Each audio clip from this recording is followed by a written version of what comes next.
Diegene wat vandag besluit het op grondboontjie botterbroodjies vir middagete, ek raai julle nou aan om julle ore te spits. Nog 'n grondboontjie botterhandelsmerk is van winkelrakke in Suid-Afrika verwyder. Die Nasionale Verbruikerskommissie het bevestig dat dit 'n produkherroepingskennisgewing ontvang het van die vervaardiger Butternut, nadat toetse getoon het dat onwettige hoë vlakke van aflatoksin in sekere van hulle produkte teenwoordig was.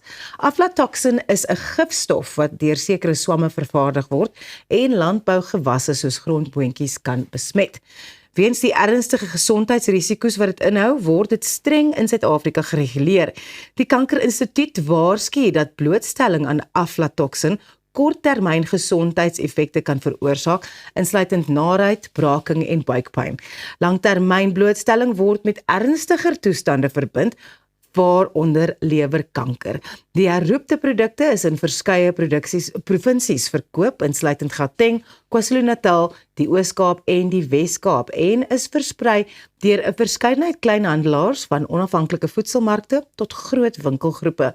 Die waarnemende NVK-kommissaris Hardien Ratchisusu het verbruikers dringend aangeraai om die herroeping ernstig op te neem. Hy sê verbruikers moet onmiddellik ophou om die betrokke produkte te gebruik en dit na die plek van aankoop terugbring vir 'n volle terugbetaling. Dit is ook nie die eerste keer dat grondboontjie botter in Suid-Afrika herroep word nie. Die Butternut herroeping volg op die beduidende geval in 2024 toe die NVK ondersoek ingestel het na suiwelgroep Clover na die herroeping van meer as 10.000 eenhede van sy Go Nuts grondboontjie botter. Daardie herroeping het verdere ondersoeke ontlok wat gelei het tot die herroeping van verskeie ander produkte, insluitend Dis-Chem, Wazoogle Superfoods, Pick n Pay, Eden All Natural en Woolworths grondboontjie botterprodukte.